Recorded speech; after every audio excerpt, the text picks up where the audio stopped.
Aloha, friends and neighbors. Rollin Frost here, Kona Astrologer. Got some interesting things to share with you on this program 1062. 1062 weeks I've served you. Not getting paid, you know. This is my public service. Anyway, there's a lot of interest in some of the work I've already done. So I started something new on the website, okay? SkyMirrorAstrology.com/TV, my website. There's a new addition. Up on the top left is a button called Blog, and if you press the button, you'll see a list of a lot of the pieces I've done, like the ones on Trump. People are interested in seeing that again, and the one on the asteroid, and there's an old one from about Konani. Anyway, it's a fun thing, and you won't have to search around. Make it easy for you.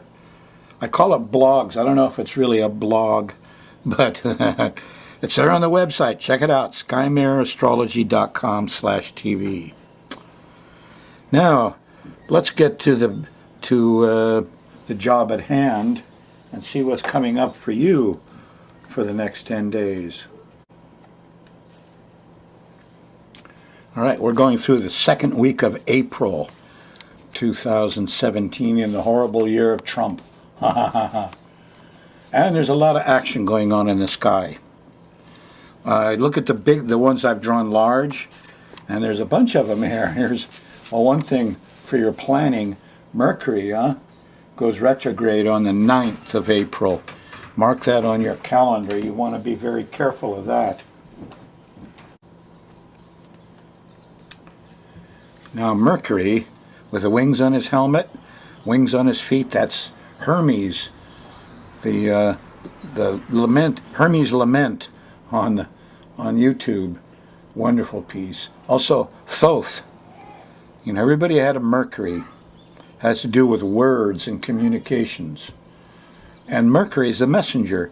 So Mercury's going to go backwards starting Sunday, the 9th of April, and it'll go backwards for about 3 weeks, and then stop and go forward. It's actually making a little loop, you know. But while he's going backwards, he only delivers about half the messages. Half the time when you go on short trips, you may have to go back again. A lot of the stuff that he's going to do, which have to do with communication and transportation, about half of them you'll have to go back and do again. Now this could be a benefit if you're a salesman. You go make a call, there's a chance you'll have to go back. But you would not want to turn in your income tax after April 9th for 3 weeks, because there's a much higher chance of having to do it again. Eek! An audit! Okay, here's Venus. And Venus is going stationary direct April 15th. It's going to get sexy around that time. Yes, very sexy. Mark it on your calendar. You'll notice. April 15th. Plus or minus a couple days. Oh boy. Then we got Pluto here. Now Pluto goes retrograde on April 20th. And people get radical.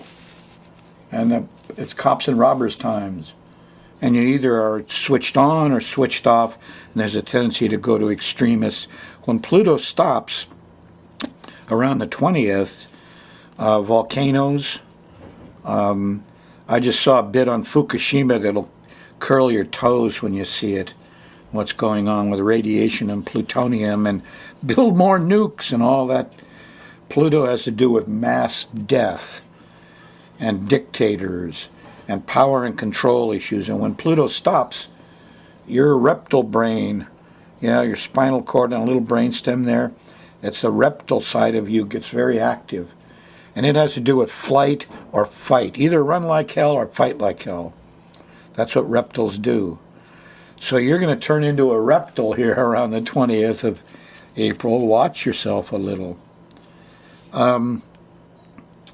Venus is there at that time, huh? Well, here's another guy. Here's Saturn. Now, Saturn is the great malefic, and he's going to stop and go retrograde April 6th. Yeah, April 6th.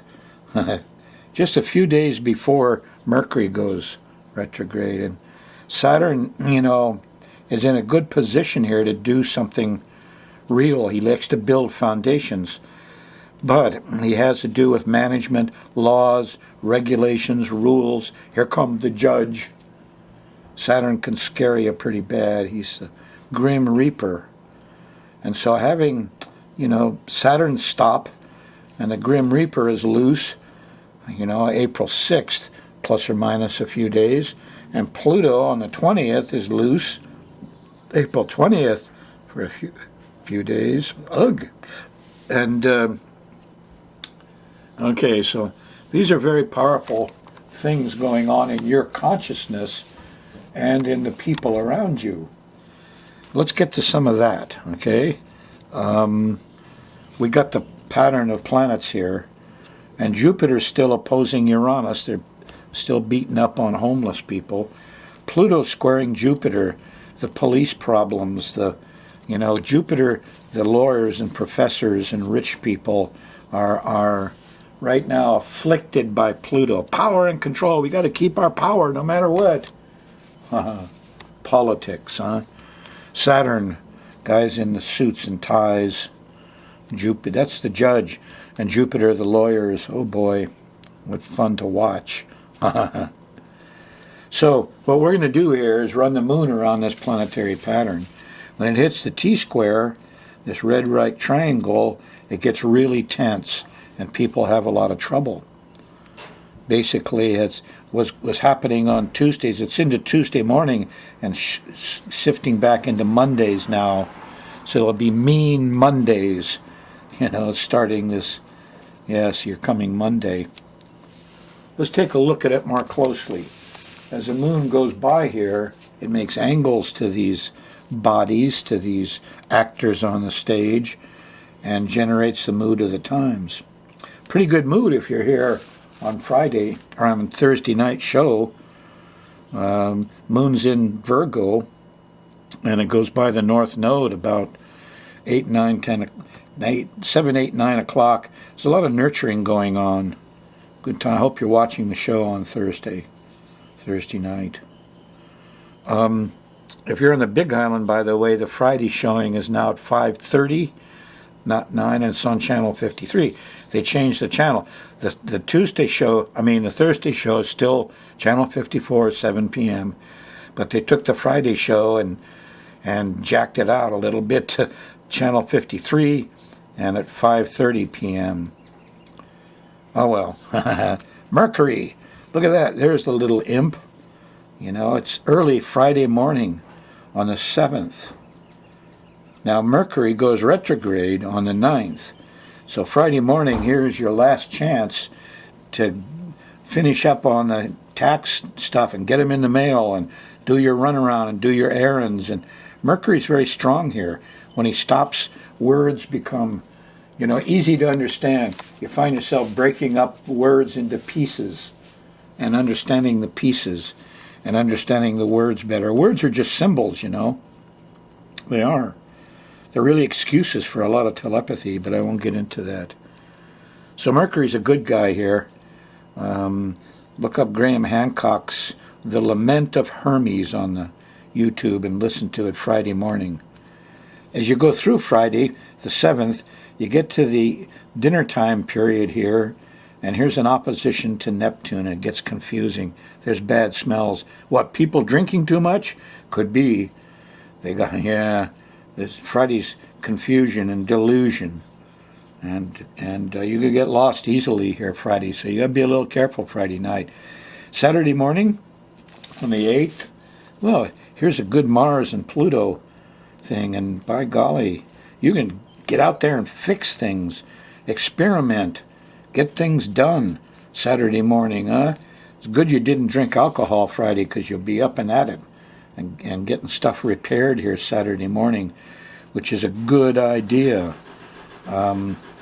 Yeah, Saturday, the middle of the day, there's an old full moon here, and difficulties with the square to Saturn Saturday night. It's cold and everything's slow. It's very difficult. Boy, I don't like Saturn. No, depressing. Death is upon us. So this Saturday night, when the moon squares it, which is about 10 o'clock or so, it's on the 8th. Now Saturn stops on the 6th, so he just permeates your consciousness here. So you could be very depressed. Don't drink alcohol for depression. Smoke herb. That's what helps Saturn problems. Don't get dehydrated. Drink a lot of fluids Saturday night. And don't get caught up in judgmental stuff. It won't be an easy Saturday night. Sunday, well, the moon shifts into Libra, and it changes. In the early afternoon, here's a nice new moon. The moon hits the old new moon place, and it's not bad, the Libra side of things. But don't get too easy with it all, because as you go through Monday, here's mean Monday. Starts with the square to Pluto before lunch, and Pluto starts to rage. Now he doesn't stop for 10 more days, but he's still, you got to watch him here, and power and control issues, territory, blah blah. It'll keep you tied up until 10, 11 o'clock Monday night, when the moon squares or opposes the sun. This is the full moon at 22 Libra. And a comment, when you hit this full moon, it's going to set off this T-square for a whole month. So those mean Mondays are about to add a whole bunch of exaggerated emotion, a lunacy I call it. So you're going to have a month of lunacy here, and difficulties, and rich people beating up on Uranus, and astrologers are taking the hit too. I need work. Send me some work. Anyway, it's just setting you up Monday with the Pluto square and the sun having a full moon Monday night. And here's Uranus. And suddenly there's electrical problems and power outages and a feeling of aloneness. And that happens Tuesday morning. So you could have sirens, power outages, depending on where you live. This isn't necessarily Hawaii, but there will be places you'll see where this is going to be very difficult Monday. Anyway, Tuesday morning, here we have a sextile to Saturn. You can try to get organized, but look out, because here's Tuesday night, and the moon is opposing Mercury. It's the 11th. Remember, Mercury went retrograde on the 9th. So if Tuesday night you're still scurrying around with taxes, don't mail them unless you want to do it twice. So Mercury is communication, transportation, and those things are going to be very difficult here Tuesday night. The wind will not be happy. Wednesday, the moon's in Scorpio, by the way, starting Tuesday about lunchtime, and by the time you get through Wednesday, here's a nice trine to Neptune. In the middle of Wednesday, there's music, art, religion, sensitivity. Things calm down. I regained a little faith in things again. Did I? I don't know. In the world of Trump, it's hard to keep faith. There's a sextile to Pluto. You'll find new things to invent, new discoveries that will help the situation. Late Wednesday night. This is about midnight Wednesday night, the 12th. Thursday on the 13th, now there's a nasty old opposition to Mars in the middle of the day. It's gotten hot someplace, and people are a little bit on edge, and there could be some anger around on Thursday. Gee, not such a hot week, is it, so far? Well, this is too much hot. Friday, the moon moves into Sagittarius. All the vibes change again.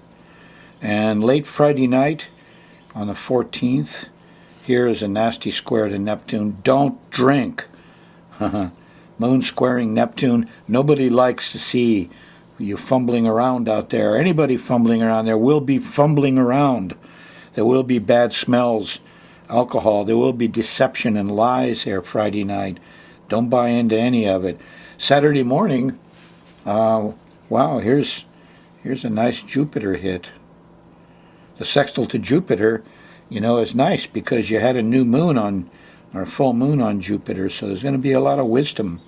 A lot of, yeah, maybe the lawyers will come out with some real truth that'll help us. That's what we need. Maybe they'll help the homeless. Saturday night, here's the trine to Uranus. Us technical experts, the scientists, the homeless, the environmentalists. Gosh, I think I'm all of those. The astrologers. So have a kind heart towards those people that are different. You're not going to get it from this government. I can't believe what they did on Oahu. Whenever they say, oh, we're going to go clean up the homeless trash, that means they're going to take all their belongings. That's what they do. Ugh. Shame on you people. Maybe you'll feel a little shame here. There's a trine to the sun Sunday morning. What did you do? And there's a trine to Venus. Did you do that with love? I don't know. I think not. By the time you get to Sunday night, well, here's finally a trine to Mercury. But it's already retrograde. Maybe this is just damage control. As you go a little further, go Monday the 17th, to go to about here. And here you see Monday night, early Tuesday morning, the moon goes by Pluto. Pluto stops on the 20th. We're talking about the 17th, 18th of April. And there will be volcanoes. Pluto will be raging. You'll see. Hey, if you've got an Apple, iPhone, pad, any of that stuff, get the app. Go to SkyMirrorAstrology.com. Get the app. I think it's only $10. Along with the app, you know, you can tune into all the sky mirrors are on that app. So you can have the work I just did at your fingertips and check up on it and hold it there all week. If you have the app, sorry it doesn't work for Androids. And you can press one button and you got the chart of now. Should I make this call? Should I go on this trip? Press the button. Look at the chart. That's what it's all about. It's a wonderful kind of astrology. It doesn't involve people. You get the app and start using it. And just press that button for now and you will learn astrology the easy way.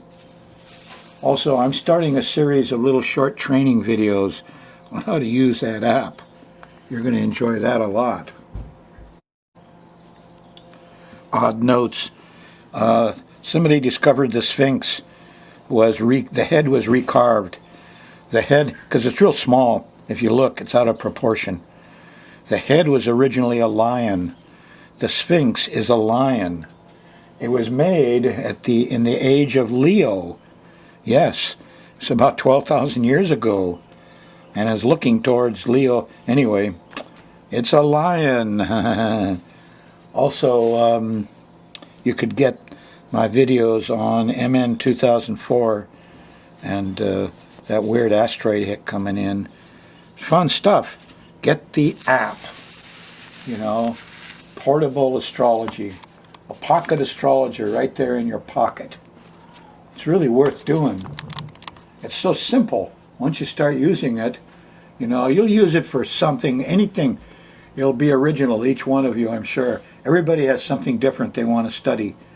When you see it happen, just punch the button and get the chart of now, and you'll find out what the character of that thing is. Time for a little astrophotography. About 20 years ago, I read something about an astrologer who was a fireman. And this guy got curious about when fires hit Mars and where. And it's in the newspapers and stuff that this astrologer fireman used astrology to predict where the fires would be, in what borough of New York. I don't know, there's 7 or 8 of them. And he got so good at it that the New York fire departments pre-positioned their fire engines in where he said the fires were going to be, in the boroughs he was going to be. And they would, you know, they would happen. So here's my own little attempt at it. When you look at the April 26th new moon, it's pretty noticeable that Mars is at the bottom. And when Mars is on the angle, especially on this IC. This is your home, your house. You tend to have fires at home or near your home. Now, this is a little bit off. Here your home is at 5.5 degrees and Mars is at 3.5. This is the way it looks in Hilo. Let's look around a little more, okay? Here's Kona. And look at that, it got a little closer. Here we're only with 3.5 degree Mars, and we got a 440 IC. So more likely fires will be in Kona than in Hilo. At least they'll be more threatening to your home. Let's go a little further. And here's Kahului. How's Maui look? Now you got closer. Here we are, we're only 42 minutes off. Mars is 42 minutes from hitting this angle. And this angle is where it's sharp, and you know, you burn your fingers when it hits this angle. So Maui shows up a little bit as a higher fire risk than Kona. So I went a little further. Here's Kona Kakai, and Mars is at 3:30. It's only 10 minutes off the IC. So, Molokai, yeah. I went a little further and said, oh, well, what about Honolulu? When you check out Honolulu, the Mars has gone past the IC a little bit, this angle where things get very physical. Not by that much. It's 37 minutes past in this direction. To me, that means less fires there. So I would look around Molokai and stuff. But you can see that there may be fires anywhere around here. Oh, when? Well, after the new moon, April 26th. We're going to have some fires in Hawaii. I will tell you, I tried to put a notice in the newspaper, say, stop spraying that Roundup. You kill all the weeds along the highways and it starts fires. Let the weeds grow. They don't go on fire so easy.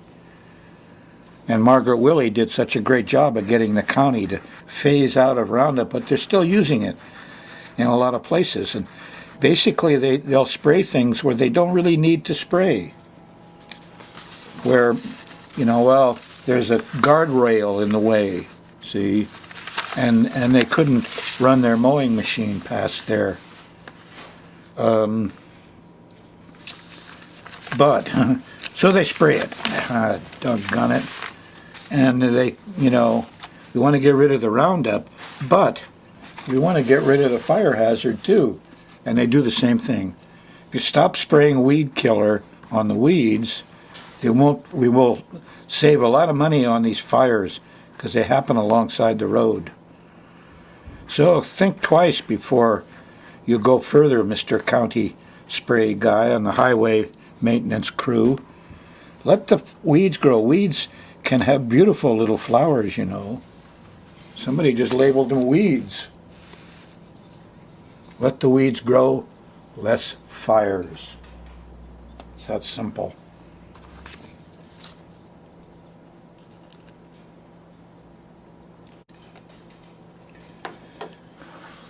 I saw a guy on YouTube that had some raven.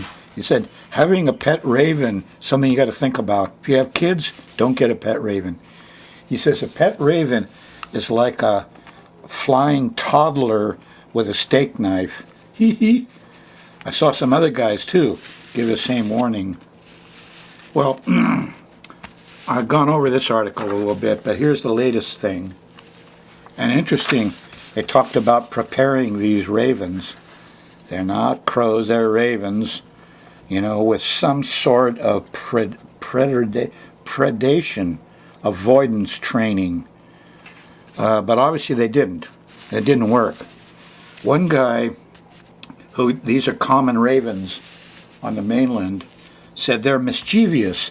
In fact, they're so mischievous that they will fly around and hassle a hawk or an eagle, and a raven can fly upside down and peck him, and they just tease him, you know. So predators aren't really a problem so much for the mainland ravens, but these are behaviors these guys learn from other ravens. There's no way that these guys are going to duplicate any of that, and they're turning out young ravens. They're going to, you know, these are baby adolescent ravens that they're turning loose in the wilderness. So there's a lot of stuff wrong with this program, and I'm going to put out a weekly raven show, and I'm going to write up this stuff too. I'm not going to stop until they stop with this ridiculous program, using up the smartest bird in the world so that they can fulfill some contract with the Endangered Species Act, so they can keep bankrolling their efforts, at the expense of the raven. And that's the way I see it right now. So I got more to say, and you'll see it here.